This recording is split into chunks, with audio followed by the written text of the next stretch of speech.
Assalamualaikum warahmatullahi wabarakatuh dan salam sejahtera. Bertemu lagi kita dalam siri video tutorial untuk Kilat Comel 2, dan untuk video yang keempat ini saya ingin berkongsikan secara asas ataupun basic berkenaan dengan blok-blok yang kita gunakan untuk memprogramkan robot Kilat Comel 2.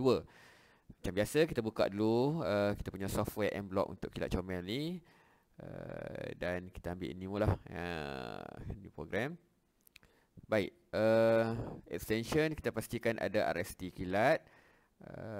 Kalau ada yang Arduino ni kan, di robot ni Arduino ni, kita unclick lah dulu, kita buang sebab kita nak fokus kepada RST kilat comel.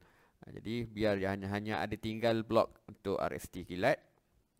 Dan kalau paparan tuan-tuan ada panda tu, saya cadangkan tutup juga panda tu, edit pergi kepada hide stage layout ni, jadi hilang supaya kita dapat paparan yang lebih luas dan lebih besar lah untuk kita buat program.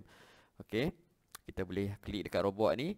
Baik, blok yang pertama kan, blok yang pertama RST kilat comel 2. Yang ni mesti kita pilih. Sebab apa? Sebab robot kita adalah comel 2 kan, bukan robot yang lain.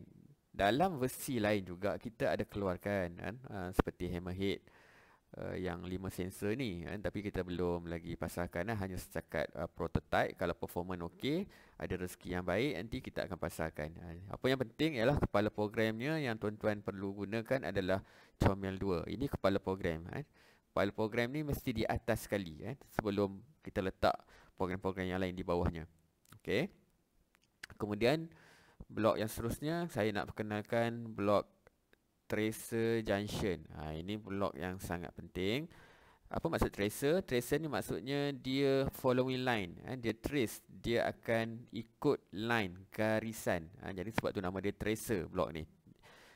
Jadi kesnya, contohnya kalau katakanlah litar ataupun dalam apa-apa pembelajaran ataupun pertandingan, contohnya saya ambil RBTX, kita tengok litarnya, line-nya berwarna hitam.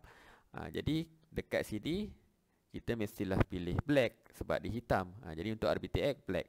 Okay, kita tengok beberapa parameter yang ada dalam blok ni. Tracer maksudnya ikut garisan, ikut line. Junction, pilihan junction ataupun simpang, kita ada T, kita ada Y, kita ada left dan kita ada right. Jadi T tu yang macam mana? T tu contohnya macam ni. Daripada start ni dia jalan, dia jumpa T, bentuk T kan, simpang ni. Okey, T. Dan simpang Y macam mana? Y ni macam ni. Yang dalam honeycomb ni bentuknya macam Y. Special. Rasanya tak ada program lain yang ada simpang Y ni. Jadi program ni memang special, dah ada. Baik, kemudian kalau left, ni lah simpang left lah kan, ataupun right kan. Kita tengok kat mana yang dikatakan left dan yang mana katakan right. Tuan-tuan nanti analyse sendiri.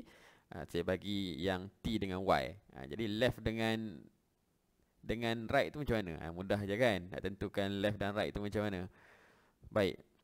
Kemudian kita ada speed. Speed ni kita letak, dia maximum speed dia adalah 255, tapi kelajuan itu boleh membunuh kan. Jangan laju sangat. Kita test sikit-sikit dulu, jangan banyak.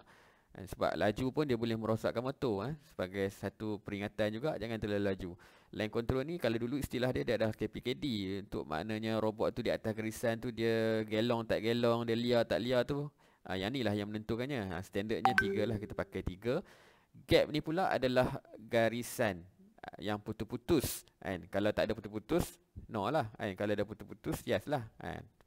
Itu punya istimewanya. Kalau jumpa line yang putus-putus pun kita tak payah pening-pening nak program macam mana. Terus pilih je gap, yes. Itu untuk yang putus-putus. Kalau no, garis lurus tak ada putus-putus. Bukan garis lurus lah, apa jenis garisan yang tak putus-putus lah. Kita pilih no. Okay, faham untuk tracer junction. Kemudian saya nak tunjukkan pula tracer skip. Yang ni pun best ni function ni. Menarik fungsi ni kan. Sebab apa skip? Skip ni maksudnya kita tak jumpa pun simpang. Kita jumpa simpang tu, simpang T ke simpang Y tu jumpa, tapi kita nak abaikan, kita tak nak melibatkan, kita tak nak terlibat pun simpang tu nak masuk ke apa, kita tak nak terlibat, kita nak abaikan, kita nak skip je. Sebab tu kita letak kat sini, yang penting dia ada duration, masa dia. Dan 5,000 ni maksudnya 5 saat lah. Kalau 1,000, 1 saat. Ini tuan-tuan kena faham ni. Ini masa ni mainkan peranan. Sebab kadang-kadang bila salah setting masa ni, dia akan tak jadilah. Kemudian yang lain tu sama lah, macam tracer yang junction tadi. Contohnya yang saya ambil kat sini, okey, bila robot berjalan, dia tak nak dia tak nak pun, contohnya dia berjalan daripada sini, dia tak nak pun melibatkan diri dengan simpang ni. Dia nak abaikan. Sebab apa? Dia nak terus dia tak nak pun nak masuk kiri kanan ke apa, dia nak terus. Jadi kita boleh bagi arahan skip, supaya dia lepas simpang tu dengan baik. Maknanya dia tak pening, dia tak masuk kiri kanan dan sebagainya lah. Jadi dia skip, dia abaikan simpang tu. Itu maksudnya. Baik. Seterusnya kita ada blok untuk action. Action movement. Action movement ni berbeza dengan tracer tadi. Dia tidak berjalan mengikut garisan. Maknanya dia tak guna pun sensor dia. Dia hanya guna motor. Dia bergerak sahaja mengikut arahan yang kita berikan, tak melibatkan garisan. Jadi kat sini parameternya dia ada direction, dia ada 4 direction, dia ada forward, ke depan, dia ada left, kiri, dia ada right, kanan, dia ada reverse. Ni menarik ni, dia ada reverse, dia boleh undur ke belakang. Baik, yang ni parameter untuk motor kiri dan kanan, dan ini adalah duration, adalah masa. Baik, satu tip, kalau kita nak robot kita tu steering, dia bukannya orang kata apa, dia turn, dia bukan dia belok, dia orang kata apa, dia berjalan ke depan, tapi dia ke arah ke kiri atau ke kanan. Jadi macam mana kita nak buat? Saya bagi contoh, saya bagi tip ni. Contohnya kita ambil kat sini, kita letak direction forward, dan di left ataupun kiri motor ni kita letak 100, maknanya kurang. Bila dia kurang kelajuan dia, bermaksudnya apa? Dia akan slow motor di sebelah kiri. Bila dia slow di sebelah kiri, apa yang akan berlaku? Dia akan steering ke arah kiri. Dia berjalan, dia ada corner ke kiri. Itu maksud dia. Itu function untuk yang kita nak olah sikit, supaya dia boleh steering. Faham berbeza pula dengan action untuk kita turn. Yang ni action untuk turn ni, kita ada direction hanya 2 saja, kiri dan kanan. Yang ni sharp, dia akan turn 45 darjah, dia akan pusing, dia akan pusing sharp. Body robot tu dia tak akan bergerak ke depan. Dia kat situ, dia keras kat situ, dan dia akan pusing ke kiri atau kanan. Dan kat sini kita tengok dekat duration ni, dia ada satu fungsi yang dinamakan until next line. Yang ni sangat menarik. Sebab apa? Sebab kita tak bagi masa. Sebenarnya dia ada masa, kita tak bagi masa, tapi dia boleh detect line yang seterusnya. Tapi kadang-kadang dia tak menjadi kalau kita gunakan option ni. Apa yang perlu kita buat? Cadangan saya, kita letak satu blok lagi di atas je, kita bagi masa. Kita bagi masa supaya dia keluar dulu daripada line tu, baru dia jumpa line yang seterusnya. Jadi kita bagi duration, kita letak masa. Okey. Kemudian saya pergi secara ringkas dan asas saja dulu ya. Kemudian kita ada juga satu lagi blok, action stop. Yang ni penting. Kalau kita bagi masa macam mana pun, kalau dia tak stop, tak bagi arahan stop, dia tak stop. Yang force ni kekuatan brake. Dia boleh brake. Tengok tangan mana. Kita nak betul-betul dia brake mengejut ke, dia loose sikit ke, dia brake tapi dia orang kata slow-slow sikit ke. Yang ni lah force yang kita boleh pilih. Kita boleh try berdasarkan situasi kita lah. Nilai dia kat sini. Ni kekuatan brake. Dan ini adalah masanya. Okay, yang ni penting juga stop ni, supaya kalau kita tak letak, dia akan, contohnya kalau dekat kes letak RBTX ni, kalau kita tak letak stop dekat sini, mesti dia akan habis lah, dia akan ke depan lah objek ni. Dia akan langgar lah. Baik, seterusnya kita ada juga U-turn, action U-turn. Yang ni robot dia boleh buat U-turn, sama ada dia pergi ke kanan ataupun ke kiri, terus dia U-turn, dan dia juga ada durationnya. Boleh kita pilih until next line dan sebagainya. Yang ni dia untuk U-turn. Blok yang seterusnya display. Yang ni untuk on off, untuk paparkan, untuk nyalakan lampu LED merah, kuning, hijau tu. Kemudian kita juga ada blok untuk kita, orang kata apa, letakkan nota catatan. Sebab program kita ni nanti panjang. Memanglah saya sebut tadi program yang sangat mudah, sikit je blok dia. Tapi bila kita nak buat program sesuatu program untuk pertandingan, dia akan panjang lah sebab task dia banyak kan. Pergi sana pergi sini, ambil barang, letak barang dan sebagainya, jadi banyak. Jadi takut kita keliru, jadi kita boleh masukkan nota kat sini. Baik, itu secara ringkas berkenaan blok-blok yang ada dalam Kilat Comel 2. Jadi kita cuba ambil satu contoh satu situasi supaya kita boleh faham. Kita cuba ambil kita load projek yang kita berikan, kita bekalkan kepada tuan-tuan. Kita cuba ambil junior. Okey, jadi kat sini program untuk junior, tengok kita dah bagi package. Kita dah programkan, kita buat satu fungsi untuk honeycomb. Maksudnya di sini bila gunakan program honeycomb ni, kita tak pening kepala kan. Dia boleh masuk dan dia boleh keluar dengan baik kan, dengan senang hati lah. Dia tak akan mering, dia tak akan sesat di dalam honeycomb ni lah kan. Jadi kita dah bagikan siap untuk laluan honeycomb kan. Tuan-tuan boleh analyse, boleh kaji kan, apa pergerakannya. Saya ambil satu sikit contoh lah apa yang berlaku dalam honeycomb ni. Kita ambil contoh, kita tengok. Baik, kita tengok honeycomb. Bila dia nak apa yang berlaku dalam honeycomb ni kan, pilihan junction dia tengok dia Y. Dia tak ada kan junction T ke apa, tak ada kan, dia Y. Sebab apa? Sebab bentuk honeycomb tu kan ada dalam junction itu macam Y kan. Jadi kita pilih Y lah kan untuk dalam honeycomb. Yang ni dah ditune dengan baik, dengan berkesan lah Kalau kita letak blok honeycomb ni, dia lalu, insyaAllah lah dia akan masuk dan dia akan keluar dengan selamat lah. Jadi cara kita nak buat program sebenarnya yang ni dah disimplifykan. Jadi contoh dalam blok start ni, apa yang dalam blok start ni kita kena tengok satu-satu. Nanti bila kita buat program, kita hanya drag je masuk dan yang pentingnya kat sini susunannya, kepala RST kilat ni mesti di atas. Yang oren ni adalah setting untuk motor kita. Jadi bila kita letak yang ni 85 tu maksudnya keseluruhan perjalanan kita menggunakan kelajuan 85 lah, melainkan kita ada ubah dia bahagian-bahagian tertentu secara manual kan. Kalau kita letak speed yang oren ni, maknanya secara keseluruhannya dia akan jadi 85 lah. Baik, kita tengok satu-satu kita pergi kepada program dalam start ni apa Baik, kita tengok. Okey, dalam start ni dia mestilah gripper tu open. Dan gripper open ni apa nilai dia, parameternya apa? Ya, pin dia pin 9. Sebab apa 9? Sebab ini untuk yang junior, kita pakai pin 9. Angle ni maksudnya bukaan tangan ataupun penyepit robot tu jadi 20. 20 ni maksudnya nilai yang kecil 20, tapi dia maksudnya dia terbuka luas dan dia ada duration dia. Kita akan letakkan masa dia.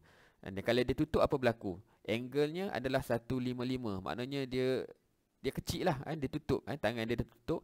Kalau kita letak 200 lagi dia tutup. Tapi hati-hati tuan-tuan, jangan letak sampai tinggi sampai dia orang kata apa, dia paksa nak pegang grip tu dengan orang kata apa, dengan kuat lah. Jadi dia boleh merosakkan motor. Jadi sikit-sikit lah. Kalau tak dapat loose lagi, pegang tak dapat, kita tingkatkan sikit-sikit, 160 ke 170 ke, supaya dia dapat tangkap dengan kemas lah. Tapi jangan terlalu kuat ataupun terlalu tinggi angle ni sampai merosakkan motor. Sama je macam speed motor tadi, jangan laju sangat kan, kelajuan boleh membunuh. Baik, kita ambil contoh dalam start ni apa yang berlaku. Yang ni kita nak dalam situasi letak RBTX lah ni kan. Saya pun tak ingat yang ni yang set yang mana. Kita cuba bacakan program ni dulu. Baik, okey, dalam start ni gripper open. Okey, dia akan open gripper. Kemudian tracer dia akan jumpa T junction. Dia akan jumpa T junction. Dan selepas itu dia akan directionnya, dia akan turn left. Kita tengok kat sini jap. Dia jumpa T junction. Okey, ni T junction, dia turn left. Dia turn left. Kalau yang set B ni bukanlah. Yang ni dah drop off kat sini, salah. Sebab dia kena pergi kepada pick up, ambil dulu baru dia drop off. Jadi maksudnya set A dan set B lah. Boleh kita ambil panduan. Jadi dia kata kat sini, di jalan robot dia start, kemudian dia akan jumpa T junction dan dia akan pilih left. Maknanya set ni lah kan, dia akan pilih left. Dia akan pilih left. Okey, kemudian dia akan enter honeycomb. Ni kita letak nota lah. Jelas lah kat sini, mudah kita kan. Kita nampak enter honeycomb, maknanya dia masuk honeycomb. Dalam honeycomb tu apa? Dia jumpa junction yang berbentuk Y kan. Bila jumpa junction berbentuk Y, apa dia buat kan? Okey, dia dah masuk, dia jumpa junction bentuk Y, dia akan pilih apa tuan-tuan? dia akan pilih left. Dia akan pilih left. Kita tengok betul ke dia pilih left. Dia buat kat sini left. Betul. Tengok dia pergi left. Dia pergi left. Kemudian dia jumpa Y lagi. Sampailah dah selesai. Dia exit honeycomb. Dia dah sampai laluan dia sampai ke sini. Dia dah nak keluar daripada laluan honeycomb ni. Dia nak pergi ke mana? Dia akan buat arahan untuk ambil cube. Jadi dia apa arahan dia? Dia akan looking for T junction. Dia akan cuba nak lihat. Kita ni kena jadi macam robot kan. Kita kena tengok depan kita tu kan. Macam kita buat kereta lah kan. Kita tengok depan kita tu simpang apa kan. Dan lepas tu kita dah fikir dah, kalau kita nak masuk kanan, kita kena pilih apa kan. Bagilah signal kanan kan. Tak bagi signal, kena langgar lah. Jadi macam ni lah keadaan robot tu. Bila dia berjalan tu, di depan dia tu jumpa simpang apa, kita kena standby dah. Kena tahu dah kita nak buat apa sebelumnya dan selepasnya apa. Okey, contohnya ni dia nak nampak T junction tu, dia nak ambil T junction tu, kemudian dia turn right dia akan pergi ke kanan. Dia akan pergi ke kanan untuk ambil objek. Dia ambil objek, dia akan pergi ke kanan. Jadi dia akan ambil biru ni, dia betul lah dia jumpa T ni, dia akan pergi ke kanan Okey, jumpa T, kemudian dia akan turn right Okey. Kemudian dia akan looking for left untuk L corner. L corner. Ni L kan? Ni L. Dia akan pergi kepada left. Dia akan looking kepada left untuk ambil objek yang biru ni. Kita bagi arahan dia apa? Arahan dia left. Mana ni? Left. Okey, left. Okey, left. Okey, kita ambil junction. Type dia left. Kemudian direction dia untuk turn pun left. Inilah yang saya tanya tadi kan. Ni junction ni jenis apa kan? Jenis apa? Ni maksudnya junction left lah kan. Sebab dia tak ada buat pilihan. Dia tak ada macam T tu kan. Jadi yang ni tu jelas nampak pergi ke belah ke kiri. Baik. Saya rasa cukup dekat tu dulu. Rasa jelas apa yang saya terangkan sini secara basic, bukannya secara orang kata mendalami lagi. Contohnya macam kalau kita nak approach, nak bagi cantik betul dia dapat berhenti dan dapat pegang robot ni, kita akan guna teknik kita akan gunakan block approach berbanding dengan T kan. Kalau T guna junction T pun boleh juga, tak ada masalah kan. Cuma adalah untuk setting nak bagi laju dan sebagainya, dia ada beberapa teknik lah yang akan kita sentuh dalam kelas-kelas lah. Baik, saya rasa setakat itu dulu. Terima kasih atas tontonan tuan-tuan.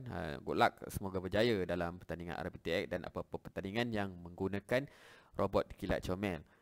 Dan sekiranya terdapat masalah-masalah, boleh berhubung dengan pihak kami. Sekian, terima kasih. Assalamualaikum warahmatullahi wabarakatuh.